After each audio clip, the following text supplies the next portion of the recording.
your mind, lost in.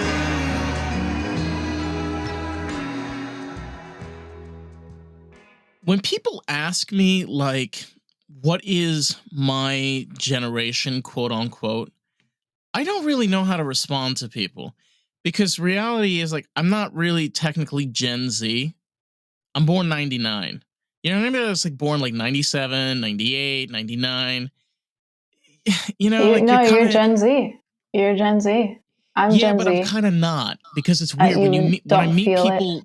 when I meet people my age, we're kind of like early Gen Z in the sense where we were kind of still raised with very much of like the 90s intention, but then Yeah. that progression changed as like we hit the 2010s.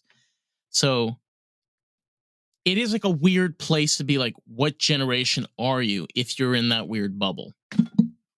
Yeah, I feel you. I'm right on the cusp too. So I was raised, my brother is a millennial, but I was raised more like him. So I think that's why I tend to get along with people who are older than me. But definitely it's our generation's weird for sure. It is. And it's like almost where you have a cultural shift. Because you know, when you were like talking about like having siblings that are millennials, like my siblings are also millennials. My sister actually is almost like I think still technically Generation X. Like she was born in 78. You know, so when you have like that much of divide, it kind of also opens up your eyes a little bit to, I guess, the different struggles and things that your own family members, or like you said, like people that are older, they had to go through compared to what you have to go through. So experiencing that kind of opens things up a little bit in understanding. Totally. So how has that experience been for you? Because you seem like somebody that likes to culturally diverse with other types of people from different generations, from different social backgrounds, from different places. Yeah, well, I guess jumping right into it then. um, should we introduce me or are we just jumping right into it? So kind of the thing with like the podcast, it's basically just conversation based. Um, I don't Okay. really I don't really believe in introductions. I feel kind of like the best way to get to know people is when you start to spark the interest and fascination, you know, Okay. especially like I think also a career and the type of work that you've done is very much like there's so many different ways of going with it. You know, we're talking about people, we're talking about intention, we're talking about intuition. So, yeah, I just like want to be Totally. able to explore and figure out where we can go and kind of learn along the way. Awesome. Well, I'm here for it. Yeah, Yeah. well, I would say there's definitely a difference between generations. Like, even all of the memes about boomers, I think it's really interesting to think about the boomers, Gen X. I think there's like Gen Y, I don't know. But our parents, like for Gen Z parents and a little bit millennial parents, they had really interesting upbringings because their parents had survived the Great Depression.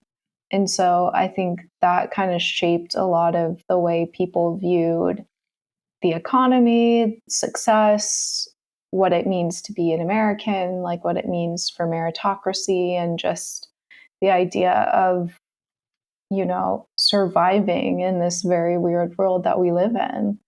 Yeah. And our parents were very driven towards success, and overall the idea of having the perfect American family was really shaped around having that high paying job, the house, the white picket fence, the golden retriever. And I think it's interesting for Classic our American. I Yeah. know. And it's interesting for our generation because, well, it's like impossible for us to have that because they've made real estate a business instead of a necessity for people. And so many of our parents' generation are profiting off of real estate 100%. and You doing know what? so well on it. You touched on something that's so true, which is around generational families, particularly when you go from the silent generation to you go on to the boomers. A lot of people experience, particularly even from the boomer generation, where many of these people grew up in the 60s, where mental health was taboo. You didn't talk about mental health, you didn't discuss mental health. So a lot of people, especially now, like millennials, they were raised by parents that had borderline personality disorders. They had narcissistic personality. They had Munchausen's. They had a plethora of diseases that were never checked. So what happens is you have a bunch of people running around like lunatics and maniacs, screaming on top of their lungs. This is what, like, I've especially had conversations with people where politics, medical, generation, all of this can get messy. But when we look at each other, depending if we could be Gen X, Millennial, Gen Z, you name it, like even from the silent generation, just to talk and see Mhm. the mistakes and problems that we've done before, what we're now doing to correct them. Yeah, but I don't think we're doing a great job No, of correcting them no, right now. I no. think what we're doing right now is trying to repeat old mistakes, which is really just terrifying to watch. But It is. yeah, It it is. is really interesting, the difference between the generations and what you're saying about a lot of our parents having unchecked mental illness. There's definitely some truth to that. I think, I don't like the word narcissism. I think it's thrown around too much. And I think everyone wants to label each other as narcissists and Right. Yeah, sociopaths. yeah. No. And I I was think just bringing it's, that up as a yeah, point because it's kind of like, totally. it's like everybody's talking about, like, well, what about, because in short, it's complex, right? These are all very complex things that, especially when you're dealing with psychology and you're talking about mental health and how the mind works, like it goes in so many different directions from case to case, from individual to individual, Yeah, right? Yeah. absolutely. I will say narcissism's a really interesting topic, and I do cover it in my chapter in my book, which I've got right here. I write about individualism, and we have this culture of individualism that I think is really hurting us as a society. And individualism keeps becoming more and more, has more and more of a stronghold over our society, and with the way social media has been shaped and the way that we've shaped our culture around individualism, it's made us become less connected. Hmm. And while our parents certainly had mental illness, especially anxiety, I think so many of them had undiagnosed anxiety. um, I will say that what we can look at with data is that mental illness is getting worse and significantly worse. And the way that a lot of researchers and scientists are able to kind of know that is by suicide rates. And if you look at the suicide rates, they've just skyrocketed starting at about 2007, which is a really interesting time in history because that's when, the housing market crashed and there was this bit of a recession going on. And It was a at the very big same time, recession, but yeah, yeah. And at the same time, that was when the Kardashians launched, when like Snapchat, Instagram, all YouTube these came different out. apps, Yeah. yeah, they Hmm. started launching around that time. But it's interesting because really up until then, the only predominant social media was Facebook and MySpace, which had AOL. still, Yeah. barely there, and they weren't the same as they are now. They've No. really kind of changed the way they operate because, they used to operate more for social connection and getting people to, chat online and post their weird photos and videos. I'm sure you have a lot of those from childhood. I do. Yeah. But now it's all about what profit they can make off of us and how much time they can get us to be on these apps. When you're talking about this, I think about when I was a child and I had a brother that lived overseas. And I remember as a child where I grew up in upstate New York. I lived about 90 miles outside of this city. we had landlines. Okay. We didn't really have proper internet until about 2006. And if you wanted to call overseas, we had phone cards. You'd call up a number and you get a certain amount of minutes and you'd call out of the country. You were very limited of like the access to people around you. And like to the point where I knew my brother from photos that were mailed to us, like that package that would come in. That's what I was trying to get at earlier is I'm one of those people that grew up in a time where I saw this stuff. I remember when Snapchat came out. I remember like, what is this? Like everybody was like buzzing around, like, what's Snapchat?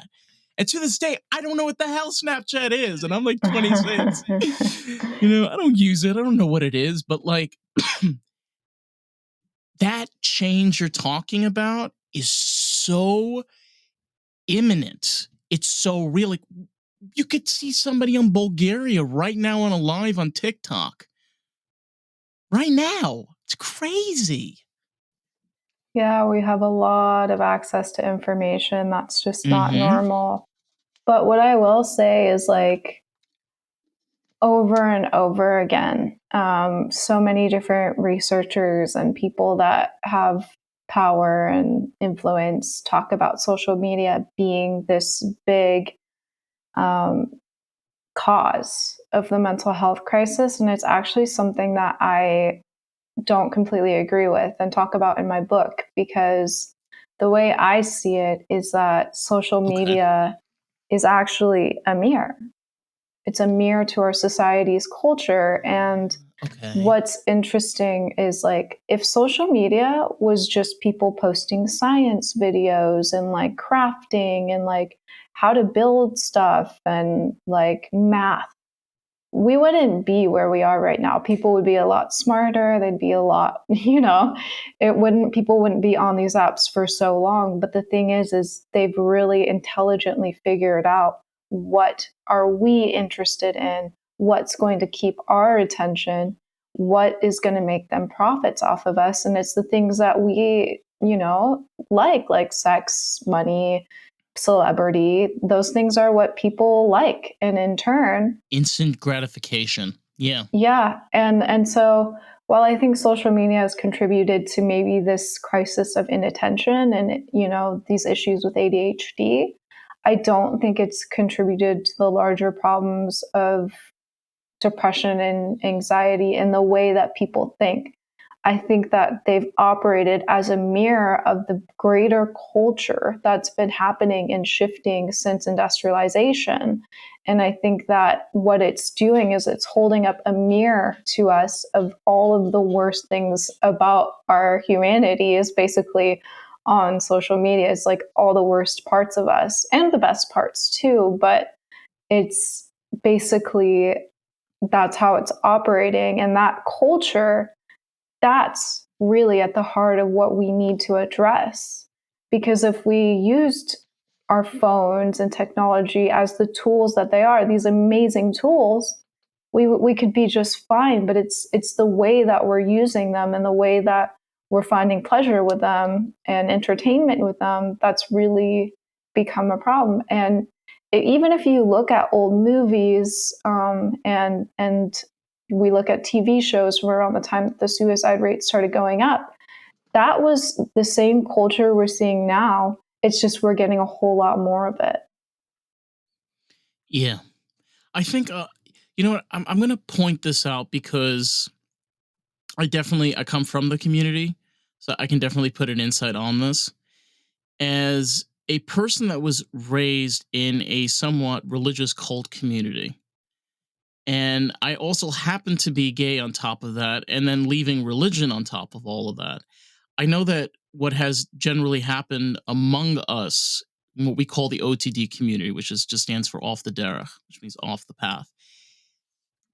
They There's a lot of suicide around those people in particular because when you're raised in a society that tells you you can't be who you want to be, and let me point this out, and I'm not trying to like start any conspiracies.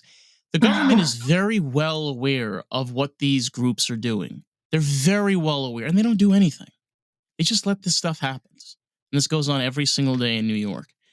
So you end up in these situations where you see the amount of people that are suffering mentally. You see the suicide rates and things. And like, you're right. It's not just social media, it's a lot of other things that go on in this country that's causing those numbers to escalate. But I think what I want to touch on this too, what you're talking about individuality, because I think you bring up an excellent point on regards to that, is where we view individuality as a single blade sword, but in reality, it comes with two blades on each side. Am I wrong?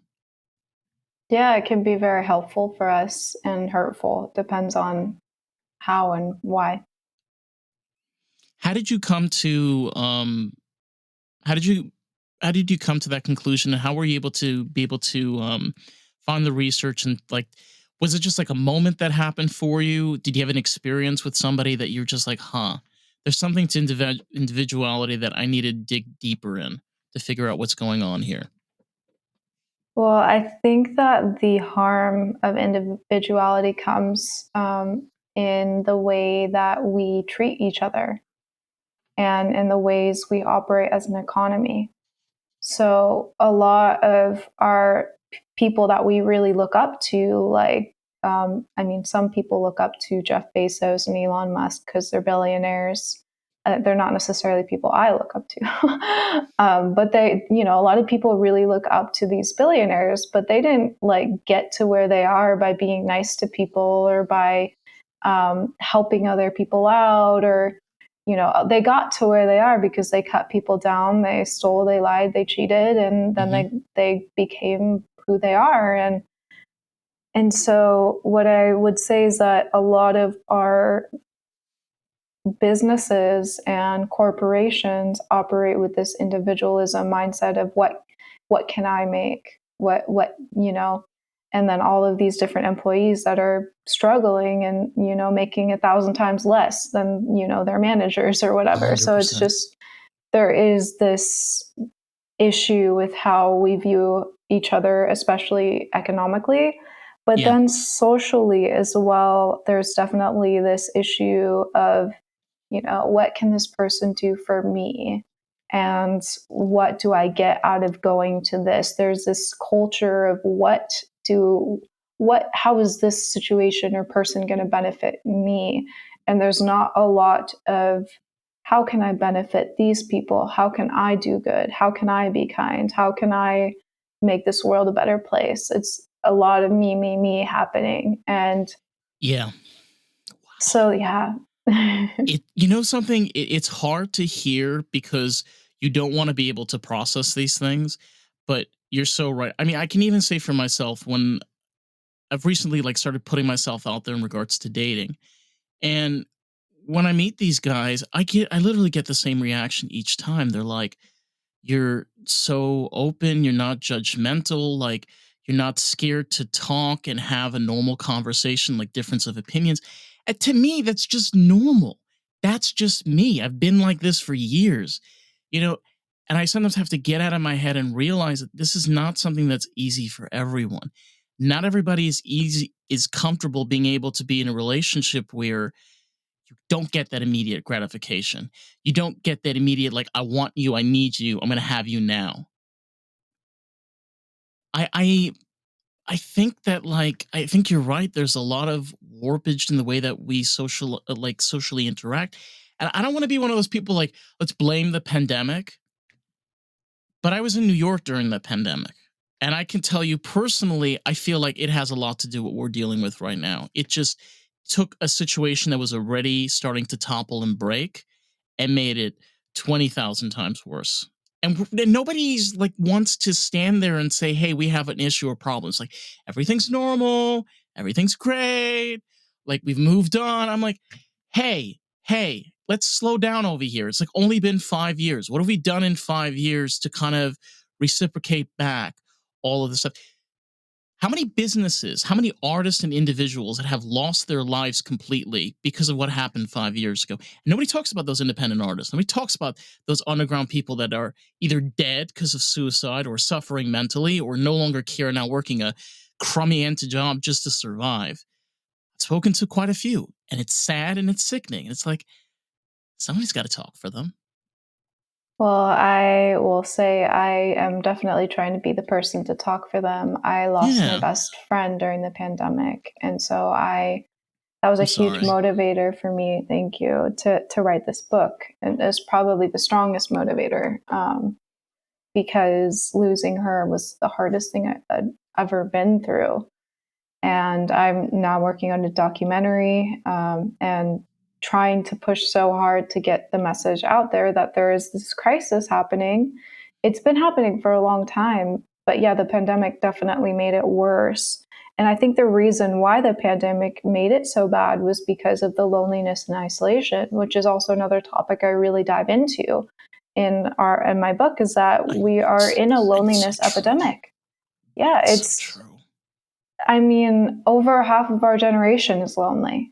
So many of us are lonely. And I think that ties back to how we treat each other, our culture, and because we're really burned out.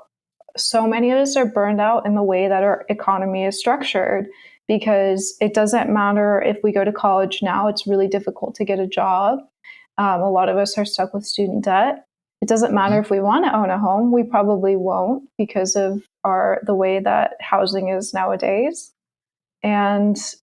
so many of us are struggling with this isolation. And then on top of that, we're struggling with a lot of pollutants and toxins that are really plaguing our system that, again, no one wants to talk about. And then, No. of course, we have a president saying, drill, baby, drill, and let's cut down the forests. And, it's like all of these things are happening. And no one's talking about the impact of how these things are really going to affect our mental health. I what you bring up is also really important because I think a lot of the times we tend to not stick in our backyard. Okay. And me strictly, like I'm very like the type of person where I'm apolitical, but I'm very like libertarian in the sense of where let's stay in our backyard. Okay. Let's stay local. Let's stay in our communities. We live in all sorts of places in this amazing country, and all sorts of states offer different opportunities, and there's a lot of communities doing different things. Like I mentioned, you want to talk about like there's an underground scene in Atlanta. Georgia has a very large music underground scene. You have all of these communities that exist.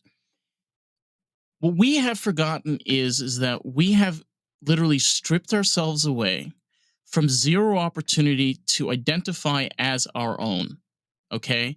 As a country, as a people, and as a society. So you're right. This has been a long, everlasting thing that people have been talking about. We've been talking about in the 1960s. Go on Yep. YouTube right now and go through all the documentaries and all the research that was on a mental health and crisis. They're talking about the exact same stuff. It's because we're Hmm. so focused on the outside world. All right. When I was in the UK and I have a friend that lives in the UK, do you know what British people care about? Britain. Britain, because they live in Britain. Do you know how many times you're here in the United States and I'm hearing conversations about countries in the Ukraine and that it is? I'm like, my heart goes out to these people. And if I meet these people, like, I want to talk to you and I want to hear what's going on. But we have other things we got to deal with. We got a mental health crisis that we have to deal with. We have right now a situation where we need to figure out education in this country too. Okay, we talked about the beginning about generations. Do we really want to keep educating kids like this? Because I remember my education as a kid. It was hell. It felt like I was being trained to be a factory worker. Okay. It's taken me years. Now I've like put myself in vocational school where I'm going to be putting myself through a trade to get myself to be independent. They don't teach you any of this stuff. Like, Hmm. my God, it explains so well why we have some of the worst mental health anywhere else on this planet. And even though we are a first world country, which is crazy, being a first world country and then also having terrible mental health. What? Yeah. Well, there's really important things that we need to change in order to help improve 100%. mental health. And I talk about them in my book. I outline six really important things systemically that we have to change. And then I also talk about different ways that parents and um, educators and lawmakers can also go out and make changes, and then what we can do individually as well. But what I'll say is that I think the important thing is that as a nation, we really, what you're saying is true. We need to do better. We really do need to do better educationally. I mean, yeah, that was an important topic that I specifically talk about in terms of creativity. We are in a creativity crisis, and there's this researcher named Dr. Kim who actually studied like 200,000 people and found, Oh, since the 1990s, we've just had this decline in creativity. And what you said about like our education just being crap, it was hell. It was crap because they're forcing us to do all this testing and they're not giving us the space to be creative, to learn in ways that aren't necessarily just, you know, like everyone learns differently. We need that yeah. creative space to learn. And even California, we have like very, very little funding for the arts, very little funding. And most of our states do not have like any funding for the arts.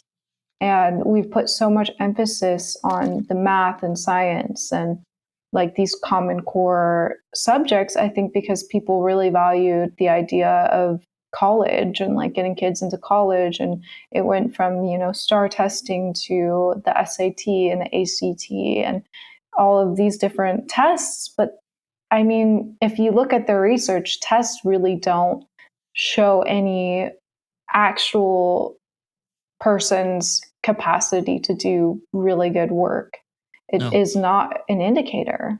No, and what you're saying is true because my dad was an immigrant to this country. And my dad, he was very much blue collar. He worked in trade and he was very against college. He was, especially when he was alive, he used to always tell me that, like, don't do college. You want to be successful. Do something that you're passionate about, something you're creative, something you could, he used to say, do something with your hands, like a trade. Like, because in the end of the day, if I'm saying this as an artist, if I don't have that creativity flowing, I don't feel alive. Yeah. Just don't. Yeah, well, the arts have been shown repeatedly to have positive outcomes on mental health. They're incredibly important and protective for mental health. And the fact that we've just eliminated them from our school systems and aren't valuing them as a nation, because I mean, we could value it in the workplaces, we can value it in all different spaces, but we don't. And it's harming us. It's one of the things that's harming us. Yeah, especially where if you take kids, right? You put them in these schools and they have the same curriculum every single day for 8 hours for I don't know 12 years or whatever the but why not allow the kids to kind of figure out what classes they want to take instead of forcing them into the exact same classes year after year? I get it. Kids don't always, know how to be able to make their own decisions and stuff, but they're the ones that are spending the 8 hours there. Yeah, well, I think there's something to be said about what you said about training us to be factory workers. I think that's exactly what schools were designed to do.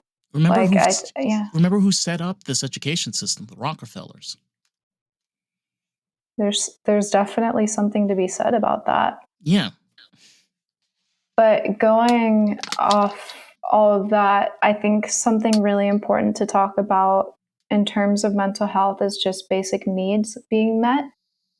And I love Maslow's hierarchy of needs. I think it's a great theory, and it's basically this idea that we have these very basic needs that we need to meet just to have good mental health. And some of those things are just really basic things like clean water, clean air, shelter, food, connection. And so many of us do not get even our basic needs met. And what's interesting, and really kind of scary is that, for example, the government lists our poverty threshold at $16,000 a year. But I don't know a single person that could have their basic needs met at $16,000 a year. That's Yeah, I mean, I impossible. live here in South Florida, and realistically, which is crazy, you have to be making like about $50,000 That's here. exactly what I write about in my book. So even Yeah, for the cheapest apartment studio apartment in Arkansas, you can maybe rent an apartment for about $577, let's say. right. You even making 20,000 a year, you wouldn't be making your basic needs. And so the basic minimum to survive would be more like $57,000, which is really now what I argue should be the poverty threshold, because that's really here in America Yeah. what you need to make to barely get by. And you know what? I'm going to be one of those libertarians that is going to throw it out there. A lot of it is due to we don't make a lot of things here. We import more than we export. We just we and okay, here's the craziest thing too, because I come from the automotive side. We do manufacture a lot of parts here in the United States. The issue is that a lot of those parts are not being sold here. They're being exported outside of the US. So what you're left with is, and this is a really great benefit, especially I have an American car where you have now independent businesses will work with aftermarket companies that are based here in the United States that are making things which you can purchase, which is great. There's tons of them. There's American Muscle, there's CJ Pony Parts, there's a couple of other businesses. I love that kind of stuff because it kind of is like, you know what? And I'm being serious, like even if I'm on a hard budget, it's like, you know what, for like an extra $50, I'm gonna go with this brand. Because like I know that in a way, and like I don't know, this is how I feel personally. Being able to support that American company knows that at least like helping somebody else out to be able to survive in this country. You know what I'm saying? That's kind of like my attitude towards it when it comes to things like that. I mean, it's interesting. I think another important thing to talk about is the idea of AI, because that's Yeah. actually going to be replacing a lot of jobs. Right now, I think, I forget the exact number, but I'm pretty sure AI has already replaced like at least a million jobs, a really high number of jobs. And if you think about what that's going to do to our job market, which is already failing so many people are struggling with not being able to get a job. That alone is another thing that is going to have a huge impact that a lot Hmm. of people are not talking about and not finding solutions for. So, yeah. You that's an excellent point, and I can touch on particularly in the automotive industry. What has happened now is the need for technicians that know how to work on electronics is exponential. I mean, there is right now we're close to 78,000 in need. Um and what is happening now is that there's been development using AI and augmentation and virtual reality to help technicians be able to better diagnose vehicles, particularly like any guys that work on cars out there, you know what I'm talking about, where you get those weird leaks or things that are breaking. It allows you to basically like look at a car and look at it as if it's a skeleton. And using artificial intelligence, you're able to literally zoom into specific areas and see exactly what is going on in real time. So you're 100% correct but regards to AI, where it is going to take millions of jobs. But again, like the idea with societies where we need to adapt. In the same way, we're like the automotive industry, like again, you're talking about the automotive industry needs close to 70,000 people. And on top of that, they need out of that 70,000, most of them knowing how to work on electronics because there's going to come a time where you're going to need that AI and that's going to be implemented to make like, you're not going to need so many people doing the same things. You're going to need one person doing a lot of the same job. Gotta be able to implement in advance. You know what I'm saying? Like getting stuck in a rut or staying in the past, I feel is like one of the reasons why we struggle a lot of the times. Yeah, we absolutely do need to innovate and come up with solutions.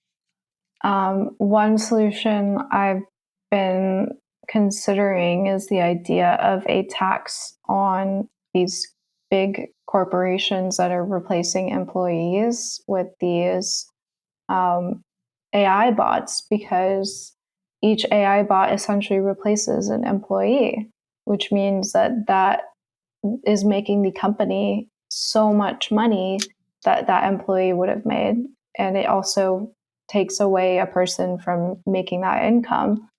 And so if that basically each bot is taxed as if they were a person, that would also help kind of at least contribute a bit to the economy. But there's a lot happening that's really scary and happening so quickly too, that Yeah. it's hard to even begin to figure out what to do. But there is a lot of ways we can innovate. And one of the things that was really impactful to me in graduate school was this idea of social entrepreneurship, which is this idea of doing business for good. And so it's sort of like a win win situation where entrepreneurs can go out, they can make a business and make their money, but they can also have this business that exists to do good, which means not only is the entrepreneur benefiting, but society is also benefiting. Yeah. And you know something, you touched on something really true because when you have those entrepreneurs that really think outside of the box and create those really great ideas that can benefit a community. By the way, those can be, for example, they have some local communities where you have like a voluntary center where they're struggling, and they have some members that are really like crafty and really creative, so somebody can figure out a way of like either creating like a website or platform where other people can share and get involved in the community and help out. Somebody was showing me, like, I know this is like from one of the big organizations, like they had where they implemented this game that you could basically like fill up a bowl of rice and it helps give rice to like third world countries and different things. I get what you're saying. Like there are like really great entrepreneurs that can think up of ideas of helping out communities. And there's plenty of people out there that are willing to do it, but you know, like it takes a lot of it like takes a lot of hours. It takes a lot of blood, Hmm. sweat, and tears. And sometimes there's not just enough financial support. So, you Yeah. know, you're left pulling the money out of your own pockets in order to do those Hmm. things. You're exactly right. That's actually so. I'm working on my next book, and one Wow. of the things I'm touching on is social entrepreneurship because I think it's such a pathway towards really positive change. And the thing is that if we want more social entrepreneurs, we've got to support them. We've got to give them the tools and resources to make this accessible. And some of that is just changing legislation because there is some ambiguity in terms of starting up these businesses because a lot of times they operate as nonprofits and as corporations. And Mhm. so some of them are benefit corporations, some of them are like I forget the name of it, but like, there's co-ops, there's different things that exist that are kind of like social enterprises. But because there isn't good legal legislation around these things, that there's ambiguity. So even something as simple as making the less ambiguity around what social entrepreneurship is could be a big help. But then again, we also need to help finance these different organizations, and so that Benefits. goes Yeah. into yeah, exactly. So what you're By the saying is way, exactly right.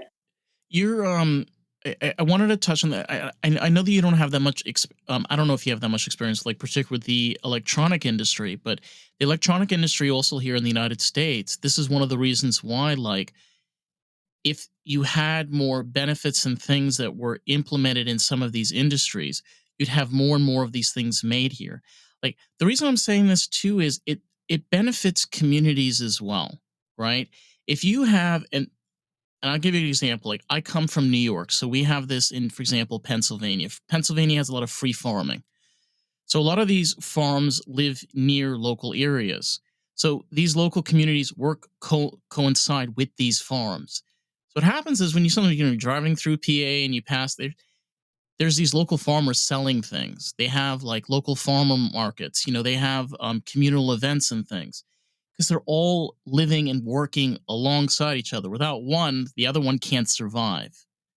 So it's like almost like a mutual share of hand. It's like, hey, we need to survive, and hey, you need to survive. So let's work together to make this possible. Yeah, Right. absolutely. Working together is super important. It's funny you bring up farmers just because I interviewed a farmer for my documentary. And Really? yeah, a lot of farmers are not doing well. They're really not doing They're well. not. And the rate of suicide in farmers is really high. It's like one of the highest industries. They need Um, community. People don't understand this. That's what a lot of well, farmers are missing is they've been oh, so bought yeah, up by Purdue. I'm going to say it. yeah, yeah. Purdue and Oscar Mayer and Taylor Farms and whatever the crap you want to call it. Monsanto. Yeah. It's terrible.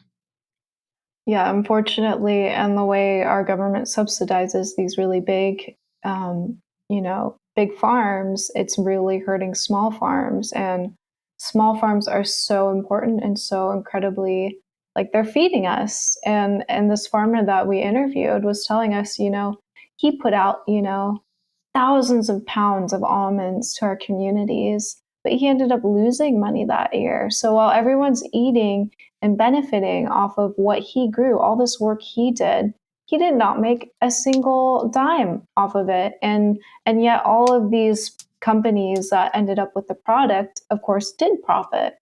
And so there really comes to question, like, what are we doing to the very people that are feeding us? It's I have so much empathy for farmers after that interview because it's just really, really tough out there. It is. And I'll tell you, like, as somebody that grew up in New York, the thing that a lot of people do not understand in the city is there are a lot of hardworking people that live in upstate, really hard work. And it's really sad. Like now they're taking away their homes. They've made it so expensive. Like going 120 miles outside of the city now can cost like $600,000 for a house. Okay, that was never heard of before. I mean, they've just made the taxes so crazy and expensive. Like, you know what the issue is that like I've noticed this too. It's not even like state government. It's the people that the state government is representing in these places. Hmm. Like I live here in Florida, and one thing that's kind of letting me leave here too is like, no offense to DeSantis, the man is business hungry. He doesn't give a Hmm. rat's ass about a single individual that lives here, regardless if you're a senior citizen or, I mean, the medical sucks here. I mean, it's crazy expensive. They charge way too much for insurance. It's way too expensive to live here. Like, I get it. Like, there's other parts of Florida, but in the end of the day, you know what? You want to blame the US government? I want to blame the state government here in Florida because all of this that they're doing is completely avoidable, right? This is something like you totally like we see eye to eye on this is where avoidable situations and completely blindly going in that direction. It's like, do you really think benefiting businesses year on year is going to actually help anybody? I don't. Sorry, large corporation businesses. Let me emphasize. I don't. I don't. Yeah, well, unfortunately, I don't believe there are very many good politicians out there, and the Mm-mm. reason why is because of the way we finance and have people elected to begin with. The way Politicians should our be volunteers. They should not be Yeah, employees. That's my personal opinion. first off, absolutely that, but also you have to raise, like, I mean, even for a small local campaign, like here in my city, I think I was talking to someone in campaigns, and they were telling me, oh, even for a small little local city council election, you've got to raise $50,000 or something like that. That's insane. And no normal, good hearted person is going to necessarily know how to raise that kind of money. And then the other part of that is a lot of times these politicians are funded by these big corporations because Mm-hmm. those are the people with the money. And then that in turn influences their decisions because whoever pays them is who they're going to have to listen to. And look And at so, Snap. yeah. Look at Snap. Hmm. I mean, can you imagine the American Heart Association arguing that soft drinks should be a part of the SNAP program? I'm like, listen, I I don't have any words. All right. You have the American Heart Association publicly promoting soft beverages to be a part of like the nutrition package for people that, have difficulty with finances or are not bringing enough money. I'm like, are we seriously having this conversation? What's next, American Heart Association? Are you going to tell us that Chick-fil-A sauces are 100% good for you and you should have them every single day with your breakfast? Like, what? Like, seriously, like, if we're going in that direction, we should go there. Yeah, well, I mean, literally, the amount of money that goes towards lobbying alone, all of that money alone could help solve a lot of our world problems. I That know. right there. All of the money that went just into the presidential election this last 2025, that could have gone, all of that money could have gone towards really, really important issues that could have been solved. And yet we funnel insane amounts of money that go into marketing and whatever the hell else it goes into. And it's not really helping. It's just helping us get sociopaths elected. And it's Yeah. terrifying. It's absolutely terrifying that My, we have all these millions of dollars towards that. it's mind-boggling. No, and you're totally right. I'm very much a realist, and I'm very much the type of person that believes like we have reached a point where we've had to have now where we've a campaign. We've never had this before in human history, where we've had to reach a point as our government that to have some good, we had to get such craziness that comes with a few people in the cabinet that are doing some good changes, like are actually doing something. Because you've had in the past so many people are like, yeah, nothing's ever done. It's the same bullshit every 4 years. Nixon, Reagan, Bush, Clinton. The list just goes on. It's just bullshit after bullshit after bullshit.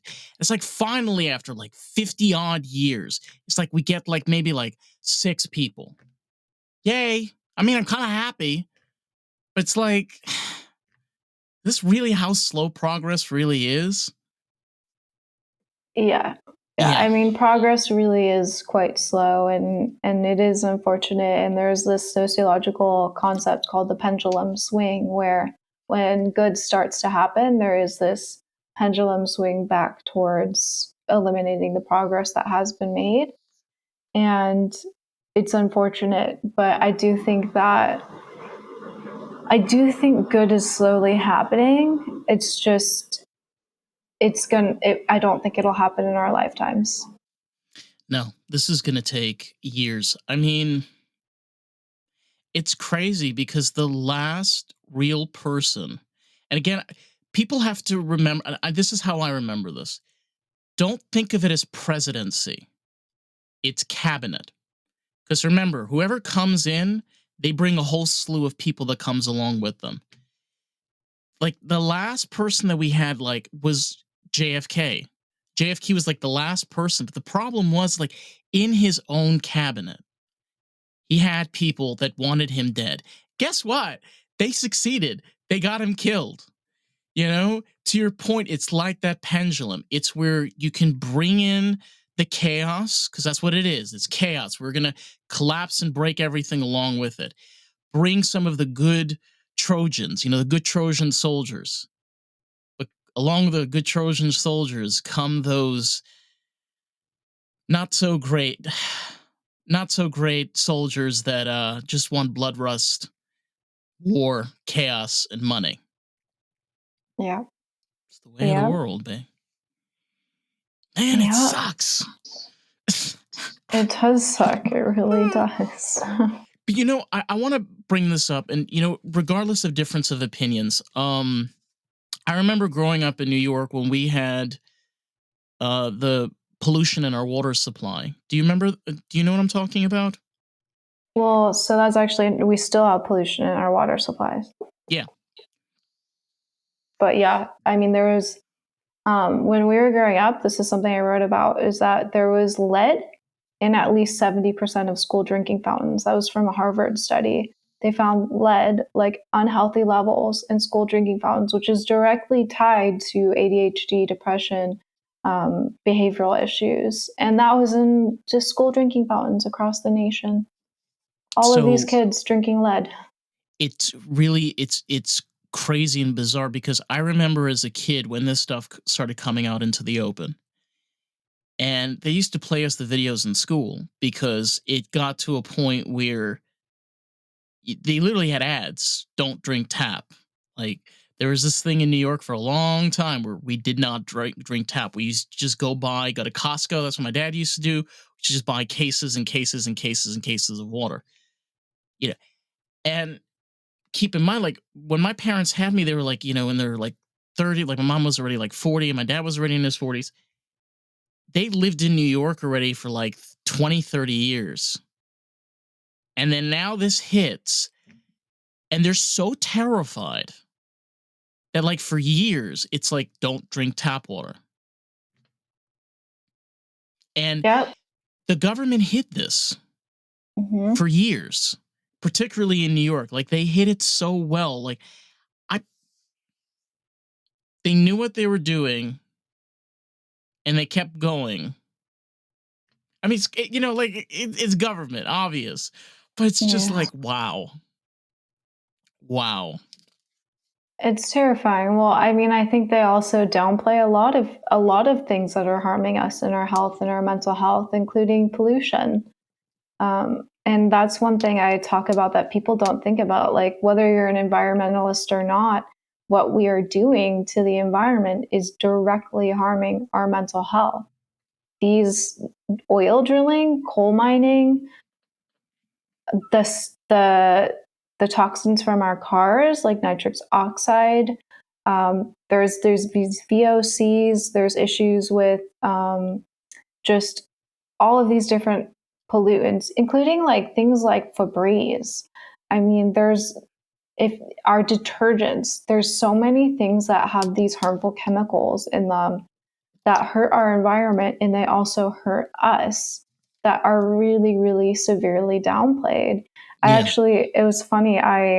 Yesterday I run a therapeutic art program at a high school and it's Oh wonderful. wow. And It's the teacher amazing. before me, yeah, I love it. It's the best thing ever. But the teacher before me, she in her classroom, which I share with her, she has like a bunch of different Febrezes in the room, and she was telling me, I do this because the room smells so horrible, and it's kind of the only option. And I explained to her, I don't mean to like give you a TED talk right now, but the chemicals, the fragrance in Febreze has endocrine disruptors, and those disruptors not only do they contribute to obesity, but they also contribute to different mental health struggles like ADHD, depression, anxiety. And so many of these different things that are just everyday normal things that we don't even think about are really, really harming us, including just standing out in the street where all these cars are passing by. And then obviously it's good we have catalytic converters, but it's not enough. There's still so much pollution that Yeah, well, happens. to your point, by the way, regarding catalytic converters, the biggest problem is that the most modern advancement of catalytic converters, which are the less polluters, are usually cars that were made in the past I think about 5 or 6 years. So pre-pandemic, we're talking about like 2018, 2019. So we have cars that are less polluters. The issue is that you still have people still driving cars that are 20, 25 years old, which again they also have catalytic converters. But also to your point is you have countries like India and you have countries where China where don't take in any account with any of these pollution regulations. So they've got mass polluter cars. They've got coal mines through the wazoo and all of this crap. And it's like, look, I'm one of those. I think we should do nuclear power. Okay. Yep, I agree with you. They've done that in France with the small they're called stage 3 nuclear plants. They're very, very small. They're like literally the size of a bus station. I'm dead serious. Like that's how big they are. And they could power like literally a whole, like 2 or 3 of them could power the whole city of Paris. We could do that here. Like, man, Mm-hmm. the amount of blackouts people go through in rural areas, like, just make a freak. And they're not going to blow up like here. Like, they're not going to blow up like they did in, like Fukushima. I always mess this crap. The Fukushima? I think I said that correctly. I I'm don't know blanking how on to it say now it. too, but no, I know exactly what you're talking about. Yeah. Yeah. It's it's It's so much scary. No cleaner. one wants a nuclear winter, right? We don't want some crazy explosions, but I think they are relatively rare and there are so many precautions. Yes. Um, there are new forms of power coming out. Even solar power, it has its problems, but it's still wind power, solar power. There are better options than what we are doing with oil. And I mean, our oil reserves, we only have so much oil, and then we're going to run out. People don't think about that either, but there's only so much oil we can take from the earth before it's gone. And I don't know the exact number, but I think it's like if we keep going at the rate we are, like we'll be out of oil in the next 50, 60 years. To your So it's like, to yeah, your point regarding like we're talking specifically about oil refinement, because the reality is that if you look at even in the car industry, the best type of fuel that they make is so refined, and now they're figuring out, particularly now with electric hybrids. So these are vehicles that use electric motors as well as gasoline motors combined to create power. You know, again, like I was saying this earlier, like people don't understand, like even the automotive industry is moving more to a more hybrid, more electric system.